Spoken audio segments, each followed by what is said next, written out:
watching The YOLO way. You Only Live Once. So ಇವತ್ತು ನಾವು serious topic ಒಂದು ಸ್ವಲ್ಪ ಚೂಸ್ ಮಾಡಿದ್ವಿ because I feel it is important to address.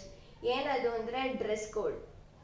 So first ಯಾಕೆ ನಾವು dress code ಮೇಲೆ ಜಡ್ಜ್ ಮಾಡ್ತೀವಿ ಅರ್ಥ ಆಗಲ್ಲ. ನಾವು ಅಂದರೆ ಇನ್ ಜನರಲ್ ಆಗಿ ಪಬ್ಲಿಕ್, ನೀವು ಸೀರೆ ಉಟ್ಕೊಂಡ್ರೆ ಆಂಟಿ ಅಂತ ಜಡ್ಜ್ ಮಾಡ್ತಾರೆ. ನೀವು ವೆಸ್ಟರ್ನ್ ಹಾಕೊಂಡಿದ್ರೆ ಏನಪ್ಪ ಸಂಸ್ಕಾರನೇ ಇಲ್ವಾ ಈ ಮಕ್ಳಿಗೆ ಅಂತ ಜಡ್ಜ್ ಮಾಡ್ತಾರೆ. ಇರ್ರೆಸ್ಪೆಕ್ಟಿವ್ ನೀವು ಹುಡುಗ ಹುಡುಗಿ ಆಗಿರ್ಲಿ ಜಡ್ಜ್ ಮಾಡೇ ಮಾಡ್ತಾರೆ. ಯಾಕೆ ಈ ಥರ ಜಡ್ಜ್ ಮಾಡ್ತಿದೀವಿ ನಾವು? ಅಂಡ್ ಮೋರ್ ಓವರ್ ನನ್ನ ಪ್ರಕಾರ ಕಂಫರ್ಟ್ ಝೋನ್ ಅನ್ಸುತ್ತೆ. ನನಗೆ ಈ ಬಟ್ಟೆ ನನಗೆ ಕಂಫರ್ಟಬಲ್ ಇದೆ ಅಂದ್ರೆ ಬೇರೆಯವ್ರು ಏನಕ್ಕೆ ಕೇರ್ ಮಾಡ್ಬೇಕು ನಾನು ಈ ಬಟ್ಟೆ ಹಾಕೊಂಡಿದೀನಿ ಅಂತ. ನಾನು ಚಿಕ್ಕ ಬಟ್ಟೆ ಹಾಕೊಂಡು ನಾನು if I feel comfortable in those clothing, ನಿಮಗೆ ಯಾಕೆ ಅನ್ಕಂಫರ್ಟಬಲ್ ಆಗುತ್ತೆ ನಾನು ಹಾಕೊಂಡಿರೋ ಬಟ್ಟೆ ಮೇಲೆ? ನನಗೆ ನಿಜ ಅರ್ಥ ಆಗಲ್ಲ. ನೀವು ಅಂದ್ರೆ ಇನ್ ಜನರಲ್ ಆಗಿ ಜನ, ನಾಟ್ ರಿಯಲಿ ವ್ಯೂವರ್ಸ್ ಅಂತ ಅಲ್ಲ, like public. And more over restrict ಮಾಡ್ತಾರೆ ಇನ್ ಜನರಲ್ ಆಗಿ ಫ್ಯಾಮಿಲಿನಲ್ಲಿ. ಈ ಬಟ್ಟೆ ಹಾಕೋಬೇಡ, ಫಾರ್ ಎಕ್ಸಾಂಪಲ್ ಕೋಲ್ಡ್ ಶೋಲ್ಡರ್ಸ್ ಹಾಕೋಬೇಡ, ಅವ್ರು ಸ್ಲೀವ್ಲೆಸ್ ಹಾಕೋಬೇಡ, ಅದು ಸರಿ ಇಲ್ಲ. ಒಳ್ಳೆ ಸ್ಕರ್ಟ್ ಹಾಕೋಬೇಡ, ಅದು ಸರಿ ಹೋಗಲ್ಲ. At the same time I feel like ಯಾವಾಗಲೂ ಪೇರೆಂಟ್ಸು ದೊಡ್ಡವರೇ ರಿಸ್ಟ್ರಿಕ್ಟ್ ಮಾಡ್ತಾರೆ ಅಂತಲೂ ಅಲ್ಲ, ಸಿಬ್ಲಿಂಗ್ಸ್ ಆಗಿರ್ಬೋದು, ಫ್ರೆಂಡ್ಸ್ ಆಗಿರ್ಬೋದು, ಲೈಕ್ ವೆನ್ ದೇ ಸೇ ನೀವು ಹಾಕೊಂಡಿರೋ ಬಟ್ಟೆಯಿಂದ ಪ್ರವೋಕ್ ಆಗ್ತಾರೆ ಅಂದ್ರೆ I feel like it is more like mindset. Weak mindset ಅವ್ರಿರೋರಿಗೆ ಆ ತರ ಪ್ರವೋಕಿಂಗ್ ಅಂತ ಎಲ್ಲ ಅನ್ಸುತ್ತೆ. ಆ ತರ ಮೈಂಡ್ ಸೆಟ್ ಅಕಸ್ಮಾತ್ ಆ ತರ ಮೈಂಡ್ ಸೆಟ್ ಇಲ್ಲದ್ರೆ ಅವ್ರಿಗೆ ಇಷ್ಟ ಆಗ್ಲಿಲ್ಲ ಅಂದ್ರೆ they just ignore. And mentality ಅನ್ನೋದಕ್ಕಿಂತ ನೀ ಯಾವ ದೃಷ್ಟಿಲಿ ಒಬ್ರನ್ನ ನೋಡ್ತೀಯ ಅನ್ನೋದು ಡಿಪೆಂಡ್ ಆಗುತ್ತೆ. ಅವ್ಳು ಎಷ್ಟೇ ಫುಲ್ ಕವರ್ ಆಗಿರೋ ಬಟ್ಟೆ ಹಾಕೊಂಡ್ರು ಪ್ರವೋಕ್ ಆಗೋದು ಯಾವ ತರನಾದ್ರು ಆಗ್ಬೋದು, ಬಟ್ಟೆಯಿಂದಾನೇ ಆಗ್ಬೇಕಾದ್ರೆ ಏನಿಲ್ಲ. ನನಗೆ ಅಷ್ಟೊಂದು ಕೆಟ್ಟ ಮನ್ಸಿದ್ರೆ ನೀನ್ ಮೈ ತುಂಬಾ ಬಟ್ಟೆ ಹಾಕೊಂಡ್ರು ನಂಗೆ ನಿನ್ ಮೇಲೆ ಆಸೆ ಆಗುತ್ತೆ. ಕೆಟ್ಟ ದೃಷ್ಟಿಯಿಂದ ನೋಡ್ಬೇಕು ಅಂತ ಇದ್ರೆ ನಾನು ನೋಡ್ತೀನಿ, ನೀನ್ ಯಾರೇ ಬಟ್ಟೆ ಹಾಕೋ. ಚಿಕ್ಕ ಬಟ್ಟೆ ಹಾಕೊಂಡ್ರೆ provoke this nothing like provoke. ನೀವು ಒಬ್ರನ್ನ ಯಾವ ದೃಷ್ಟಿಯಿಂದ ನೋಡ್ತೀರಾ ಅನ್ನೋದ್ರ ಮೇಲೆ ಡಿಪೆಂಡ್ ಆಗುತ್ತೆ. ವೀಕ್ ಮೈಂಡ್ಸ್ ಹಾಕೊಂಡವ್ರದ್ದು ತಪ್ಪಲ್ಲ, ನೋಡೋರ್ದು ತಪ್ಪು. ಯಾವ ನೋಡ್ತೀರಾ ಅಂತ ನಿಮಗೆ ಒಳ್ಳೆ ಮನಸ್ಥಿತಿ ಇದ್ರೆ ಬೇರೆಯವ್ರು ಏನ್ ಹಾಕೊಳ್ತಿದ್ದಾರೆ ಏನೋ ನಿಮಗೆ ಮ್ಯಾಟ್ರೇ ಆಗಲ್ಲ. ನಿಮ್ಗೆ ಇಷ್ಟ ಆಗ್ಲಿಲ್ವಾ ಯು ಜಸ್ಟ್ ಇಗ್ನೋರ್, ಅವ್ರು ಇಲ್ವಾ ಇಲ್ಲ ಅಂತ ಮೂವ್ ಆನ್ ಆಗ್ತೀರಾ. ಅಟ್ ದ ಸೇಮ್ ಟೈಮ್ ನಾನು ಬರೀ ಪೇರೆಂಟ್ಸು ಇಲ್ಲದೆ ದೊಡ್ಡವರು ಚಿಕ್ಕವ್ರಿಗೆ ಹೇಳ್ತಾರೆ ಅಂತಾನೂ ಅಲ್ಲ. ಅಟ್ ದ ಸೇಮ್ ಟೈಮ್ ನಾನು ನೋಡಿದ್ದೀನಿ ಚಿಕ್ಕವ್ರನ್ನ ದೊಡ್ಡವ್ರಿಗೆ ಹೇಳ್ತಾರೆ. ನನ್ನ ಫ್ರೆಂಡ್ಸ್ ಅವ್ರ ಅಮ್ಮ ಜೀನ್ಸು ಶರ್ಟ್ ಎಲ್ಲ ಹಾಕೊಳ್ತಾರೆ, ನೀವು ಯಾಕೆ ಹಾಕೊಳ್ಳಲ್ಲ ಅಂತ ಫೋರ್ಸ್ ಆಗಿ ಪೇರೆಂಟ್ಸನ್ನು ಚೇಂಜ್ ಮಾಡೋಕ್ಕೆ ಟ್ರೈ ಮಾಡ್ತಾರೆ. ಇರ್ರೆಸ್ಪೆಕ್ಟಿವ್ ನಿಮ್ಮ ಪೇರೆಂಟ್ಸ್ ಸೀರೆ ಉಟ್ಕೊಂಡಿರ್ಲಿ, ಬುರ್ಕಾ ಹಾಕೊಂಡಿರ್ಲಿ, ಅವ್ರ ಸಲ್ವಾರ್ ಕಮೀಸ್ ಹಾಕೊಂಡಿರ್ಲಿ, ಚೇಂಜ್ ಮಾಡೋಕ್ಕೆ ಟ್ರೈ ಮಾಡಬೇಡಿ. ಅಂಡ್ ನೀವು ಹೆಂಗೆ ನಿಮ್ಮ ಪೇರೆಂಟ್ಸ್ ಹತ್ರ ಲಿಬರಲ್ ಆಗಿ ಐ ಡೂ ಫಂಬಲ್ ಅಲ್ಲ ಲಿಬರಲ್ ಆಗಿರ್ಬೇಕು ಅಂತ ಎಕ್ಸ್ಪೆಕ್ಟ್ ಮಾಡ್ತಿದ್ದೋ, ಅಟ್ ದ ಸೇಮ್ ಟೈಮ್ ನಿಮ್ಮ ಪೇರೆಂಟ್ಸ್ ಹೆಂಗಿದ್ದಾರೆ ಅವ್ರ ಕಂಫರ್ಟ್ ಝೋನಲ್ಲಿ ಅದು ಎಕ್ಸೆಪ್ಟ್ ಮಾಡೋದು ನಿಮ್ಮದು ರೆಸ್ಪಾನ್ಸಿಬಿಲಿಟಿ ಆ್ಯಂಡ್ ಡ್ಯೂಟಿ. ಅಂಡ್ ನೀವ್ ಹೆಂಗ್ ಎಕ್ಸ್ಪೆಕ್ಟ್ ಮಾಡ್ತಿರೋ ನನ್ನ ಕಂಫರ್ಟ್ ಝೋನ್ ನನಗ್ ಬಿಟ್ಬಿಡಿ, ನನ್ನ ಚಾಯ್ಸ್ ನನಗ್ ಬೇಕು ಅನ್ನಂಗೆ, ಹಂಗೆ ನಿಮ್ ಪೇರೆಂಟ್ಸ್ಗೂ ಆ ಸ್ಪೇಸ್ ಕೊಡ್ಲೇಬೇಕು. ಅವರು ಅವ್ರ ಕ್ಲೋದಿಂಗ್ ಅಲ್ಲಿ ಕಂಫರ್ಟಬಲ್ ಆಗಿರ್ತಾರೆ, ಅದರಿಂದ ಹೊರಗೆ ಬರಕ್ ನಿಮ್ಗೆ ಹೆಂಗ್ ಇಷ್ಟ ಇಲ್ವೋ ಅವ್ರಿಗೂ ಹಂಗೆ ಇಷ್ಟ ಇರಲ್ಲ ಹೊರಗೆ ಬರೋದಕ್ಕೆ. ಸೊ ಯಾವ್ದೇ ತರ ಫೋರ್ಸ್ ಮಾಡಕ್ ಹೋಗ್ಬೇಡಿ ಪೇರೆಂಟ್ಸ್ಗೆ. ಅಟ್ ದ ಸೇಮ್ ಟೈಮ್ ಅವ್ರಿಗೂ ನಿಮಗ್ ಫೋರ್ಸ್ ಮಾಡಕ್ ಬಿಡ್ಬೇಡಿ. That make sense. ಅವರು ನಿಮಗ್ ಫೋರ್ಸ್ ಮಾಡ್ತಿದ್ರೆ ಇಲ್ಲ ಈ ತರ ಬಟ್ಟೆನ ಹಾಕೋ, ನೋಡಿದವ್ರು ಏನ್ ಅನ್ಕೊಂತಾರೆ, ನಮ್ ಬಗ್ಗೆ ಏನ್ ತಿಳ್ಕೊಂತಾರೆ, ನಾವ್ ಈ ತರ ಸಂಸ್ಕಾರನ ಕಳ್ಸಿರೋದು ಮಗಳಿಗೆ ಅಂತೆಲ್ಲ ಅನ್ಕೊಂತಾರೆ. What I would like to request all ಎಲ್ಲ ದೊಡ್ಡವ್ರನ್ನ ಪೇರೆಂಟ್ಸ್ನ ಆರ್ ಹೂಎವರ್ ಇಟ್ ಇಸ್, ನಾನು ರಿಕ್ವೆಸ್ಟ್ ಮಾಡಕ್ಕೆ ಇಷ್ಟಪಡ್ತೀನಿ, ದಯವಿಟ್ಟು ಜಡ್ಜ್ ಮಾಡಕ್ಕೆ ಹೋಗಬೇಡಿ, ಮಕ್ಕಳಿಗೆ ರಿಸ್ಟ್ರಿಕ್ಟ್ ಮಾಡಬೇಡಿ, ಇದೇ ಥರ ಬಟ್ಟೆ ಹಾಕೊಳ್ಳಿ ಈ ಥರ ಅಂತ. ನಮ್ಮ ಪೇರೆಂಟ್ಸ್ಗೂ it was a change of evolution. ನಾವು ಹೇಳ್ತಿದ್ದಂಗೆ ನಮ್ಮ ಅಪ್ಪ ಅಮ್ಮಂಗೂ ಅರ್ಥ ಆಗೋಕೆ ಬಂತು, ಇಲ್ಲ ಇಟ್ಸ್ ನಾಟ್ ಲೈಕ್ ದ್ಯಾಟ್ ಅಂತ. ನಮ್ಮ ಪೇರೆಂಟ್ಸು ಮೊದಲು ಹಂಗಿರಲಿಲ್ಲ because obviously age gap difference, generation gap difference. ನಾವು ಹೇಳಿದ್ರೆ ನಮ್ಮ ಪೇರೆಂಟ್ಸಿಗೆ ಯಾರು ಹೇಳ್ತಾರೆ? It's mutual learning. ಅಂಡ್ ಇನ್ನೊಂದೇನು ಅಂದ್ರೆ everybody should understand no parents are perfect. ಯಾವ ಪೇರೆಂಟ್ಸು ಪರ್ಫೆಕ್ಟ್ ಅಲ್ಲ. ನಾನು ಇದನ್ನೆಲ್ಲೋ ಓದಿದೆ, parents are just adult kids ಅಂತ. Even they are growing with us. ಅವರು ಜನರೇಷನ್ ಅವರು ಕಲಿತಿದ್ದಾರೆ. They trying to adapt to the environment that we are living in ಅನ್ಸುತ್ತೆ. ಸೊ ಅವ್ರಿಗೂ ಚಾನ್ಸ್ ಕೊಡಿ. ಓಕೆ, ಎಲ್ಲಾರ ಪೇರೆಂಟ್ಸ್ಗೂ ಅಷ್ಟೊಂದು ಬ್ರಾಡ್ ಮೈಂಡೆಡ್ ಇರಲ್ಲ, ನಾನು ಒಪ್ಕೊಂತೀನಿ, ನಮ್ಮ ಪೇರೆಂಟ್ಸು ಇರಲಿಲ್ಲ. ಬಟ್ ಆಸ್ ಟೈಮ್ ಪಾಸ್ಟ್ ನಾವ್ ಹೆಂಗ್ ಬೆಳಿತಿದ್ವೋ ಅವ್ರ ಥಾಟ್ ಪ್ರೊಸೆಸ್ ಬೆಳಿಯಕ್ ಸ್ಟಾರ್ಟ್ ಆಯ್ತು. ಕಾನ್ವರ್ಸೇಷನ್ ಜಾಸ್ತಿ ಆದಂಗೂ ಅವ್ರಿಗೂ ಓಕೆ ದಿಸ್ ಮೇಕ್ ಸೆನ್ಸ್ ಅಂತ ಅವ್ರಿಗೂ ಅನಿಸ್ತು. So no parents are perfect. So ನಿಮ್ ಪೇರೆಂಟ್ಸ್ ನೀವು ಜಡ್ಜ್ ಮಾಡಕ್ಕೂ ಹೋಗ್ಬೇಡಿ ಅಂಡ್ ಅವ್ರಿಗೂ ನಿಮ್ಮನ್ನ ಜಡ್ಜ್ ಮಾಡಕ್ಕೂ ಬಿಡ್ಬೇಡಿ.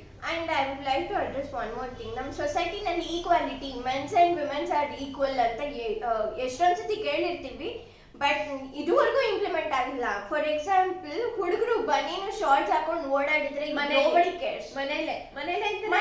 ಫಾರ್ ಎಕ್ಸಾಂಪಲ್ ಮನೆಯಲ್ಲೇ ಅದೇ ಆ ಮನೆಯಲ್ಲೇ ಒಂದು ಹೆಣ್ಮಗು ಇದ್ದು ಅದೇ ಸ್ಪೆಗೆಟಿ ಇಲ್ದರೆ ಶಾರ್ಟ್ಸ್ ಹಾಕೊಂಡಿದ್ರೆ ಯಾಕೆ ಹಿಂಗ್ ಓಡಾಡ್ತಿದ್ಯಾ, ನಿಂಗ್ ಮರ್ಯಾದೆ ಇಲ್ವಾ ಅಂತ ಅವ್ರ ಪೇರೆಂಟ್ಸ್ ಹೇಳೋದು ಜಾಸ್ತಿ. ಮನೇಲಿ ಗಂಡಸ್ರು ಇದಾರೆ, ಗಂಡಸ್ರು ಮುಂದೆ ಹಿಂಗ ನೀನ್ ಹಾಕೊಂಡ್ ನಡೆಯೋದು ಯಾಕೆ?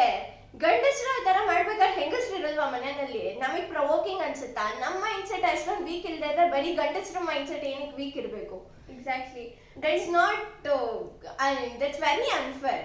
ಅಂಡ್ ಹುಡುಗರು ಕಂಫರ್ಟಬಲ್ ಅಂತ ಚಡ್ಡಿ ಹಾಕೊಂಡ್ ಮನೇಲಿ ನೋಡಿದ್ರೆ ನನ್ ಮಗಂಗ್ ಅದೇ ಕಂಫರ್ಟಬಲ್, ಪಂಚ ಎಲ್ಲ ಅವ್ನಿಗೆ ಆಗಲ್ಲ, ಅದಕ್ಕೆ ಅವ್ನ್ ಚಡ್ಡಿ ಹಾಕೊಂತಾನೆ. ಸೇಮ್ ತಾನೇ, ನಮಗೂ ಅದೇ ಸೇಮ್ ಇಂಪ್ಲಿಮೆಂಟ್ ಆಗತ್ತೆ ತಾನೆ. ನಮಗೂ ಚೂಡಿದಾರ್ ಕಂಫರ್ಟಬಲ್ ಅನ್ಸದೇ ಇರಬಹುದು, ಅದಕ್ಕೆ ನಾವು ಚಡ್ಡಿ ಹಾಕೊಂಡು ಓಡಾಡ್ಬೋದು. ಅಥವಾ ಹೊರಗೆ ತುಂಬಾ ಸೆಕೆ ಇರ್ಬೋದು, ಅದಕ್ಕೆ ನಾವು ಚಡ್ಡಿ ಹಾಕೊಂಡು ಓಡಾಡ್ಬೋದು. ನೀವ್ ನಿಮ್ ಮಗಂಗ ಆ ರೂಲ್ಸ್ ಅಪ್ಲೈ ಮಾಡ್ತಿಲ್ಲ ಅಂದ್ರೆ ಮಗ್ಳಿಗೆ ಯಾಕೆ rules apply? And I do understand most of the adults R concerned about women safety. ಹೆಣ್ಮಕ್ಳು ಸೇಫ್ ಆಗಿರಲ್ಲ ಅಂತ. ಸೇಫ್ ಆಗಿರಲ್ಲ ನಾವು ಒಪ್ಕೊಳ್ತೀವಿ, ಬಿಕಾಸ್ ಹಂಗಂತ ಸೀರೆ ಉಟ್ಕೊಂಡಿರೋರು ಚೂಡಿದಾರ್ ಹಾಕೊಂಡಿರೋರು ಸೇಫ್ ಆಗಿರ್ತಾರೆ ಅಂತ ಅಲ್ಲ. ನಂಗೆ ತುಂಬಾ ದುಃಖ ಆಗತ್ತೆ ಇದನ್ನ ಹೇಳ್ಬೇಕಾದ್ರೆ. ನಮ್ಮ ಕಂಟ್ರಿನಲ್ಲಿ ವಿಮೆನ್ ಪ್ರೊಟೆಕ್ಷನ್ ಒಂದ್ ಸ್ವಲ್ಪ ಕಮ್ಮಿನೇ ಇದೆ. ಯಾಕೆ ಅಂದ್ರೆ ಸೊಸೈಟಿ ಮೈಂಡ್ ಸೆಟ್ ಅಷ್ಟು ಕೆಟ್ಟದಾಗಿದೆ ಅಂದ್ರೆ ನಿಮ್ಗೆ ಗೊತ್ತಾಗುತ್ತಲ್ಲ. ವೀಕ್ ಮೈಂಡ್ ಸೆಟ್ ಪ್ರವೋಕಿಂಗ್ ಅಂತೆಲ್ಲ ಬಂದಾಗ ಅಫ್ಕೋರ್ಸ್ ಇದು ಕೆಟ್ಟದಾಗಿದೆ. ಹಾಗಂತ ಎಷ್ಟ್ ದಿನ ಅಂತ ನಾವು ಹೆದರ್ಕೊಂಡು ಜೀವಿಸ್ಬೇಕು? ನಮಗೂ ಒಂದು ವಾಯ್ಸ್ ಇದೆ, ನಮಗೂ ಒಂದು ಏನು ವಿಶೇಷ ಈ ತರ ಡ್ರೆಸ್ ಹಾಕೊಂಡಿರ್ಬೇಕು ಅಂತ ಇರುತ್ತೆ. ಬೇರೆಯವ್ರು ಕೆಟ್ಟವ್ರು ಅಂದಿದ್ ಮಾತಕ್ಕೆ ನಮಗ್ ನಾವ್ ರಿಸ್ಟ್ರಿಕ್ಟ್ ಮಾಡ್ಕೊಳ್ಳೋದು ಎಷ್ಟು ಮಟ್ಟಿಗೆ ಒಳ್ಳೇದು? ಅಂಡ್ ಜಸ್ಟ್ ಬಿಕಾಸ್ ನಮಗ್ ಹೊರಗಡೆ ಸೊಸೈಟಿ ಸೇಫ್ಟಿ ಇಲ್ಲ, we are not safe outside ಅನ್ನೋದಕ್ಕೆ ಅಂತ ನಮ್ಮನ್ನ ನಾವೇ 4 ಗೋಡೆ ಮಧ್ಯೆ ಇಟ್ಕೊಳ್ಳೋದು. Just not, it doesn't restrict, it doesn't restrict to just clothing alone, be it anything. late night ಮನೆಯಿಂದ ಹೊರಗಿರೋದಾಗ್ಲಿ, ಒಂದು ಹುಡುಗನ ಜೊತೆ ಓಡಾಡೋದಾಗ್ಲಿ, we women get judged for each and everything. And ಇದು ಬಂದಾಗ ರೀಸೆಂಟ್ ಸಿನಾರಿಯೋಗೆ I want to address it. Because ಒಂದು restaurant ಅಲ್ಲಿ just because ಒಬ್ರು ಸೀರೆ ಉಟ್ಕೊಂಡ್ ಬಂದಿದ್ರು ಅಂತ ಅಲೋ ಮಾಡಿಲ್ಲ. ಬೇರೆ ಡ್ರೆಸ್ ಕೋಡ್ ಜಡ್ಜ್ ಮಾಡಕ್ ಅವ್ರು ಯಾರು? ಫಸ್ಟ್ ಆಫ್ ಆಲ್ ನಾವು ಕಸ್ಟಮರ್ಸ್, ನಮಗೆ ಫೀಡ್ ಮಾಡೋದಕ್ಕೆ ಅವ್ರು irrespective one restaurant resto bars ನಾನು ಹೇಳ್ತಿಲ್ಲ, ಇನ್ ಜನರಲ್ ಆಗಿ ಡ್ರೆಸ್ ಕೋಡ್ ಇಡಕ್ ಅವ್ರು ಯಾರು? ಅವ್ರು owners. If they want customers, ಏನಕ್ಕೆ ಅವ್ರು ಡ್ರೆಸ್ ಕೋಡ್ ಇಡಬೇಕು? ಡ್ರೆಸ್ ಕೋಡ್ ಇರೋಂಗಿದ್ರೆ ಅವ್ರ ರೆಸ್ಟೋರೆಂಟ್ಸ್ ಓಪನ್ ಮಾಡೋದು ಹೌದಾ? ಡ್ರೆಸ್ ಕೋಡ್ ಅಂದ್ರೆ equals to they're judging you based on what you wear. Exactly. For example, ನಾನು ಸೂಪರ್ ರಿಚ್ ಆಗಿರ್ಬೋದು, ನಾನು ಒಂದು ಸ್ವಲ್ಪ ಬ್ಯಾಗೇಜು ಸಿಕ್ಕಾಪಟ್ಟೆ ಒಂಥರ ನಾಟ್ ವೆರಿ ರಿಚ್ಫುಲ್, ನಾನು ಸೂಟ್ ಹಾಕೊಂಡಿಲ್ದೇ ಇರ್ಬೋದು, ವೆರಿ ರ್ಯಾಗೆಡ್ ಶರ್ಟ್ ಹಾಕೊಂಡಿರ್ಬೋದು. How do you judge? You are not suppose to judge at all for that matter. ಈ ಟಾಪಿಕ್ ಬಗ್ಗೆ ಮಾತಾಡುವಾಗ ನಂಗೆ ಇನ್ನೊಂದು ಹೊಡಿತು.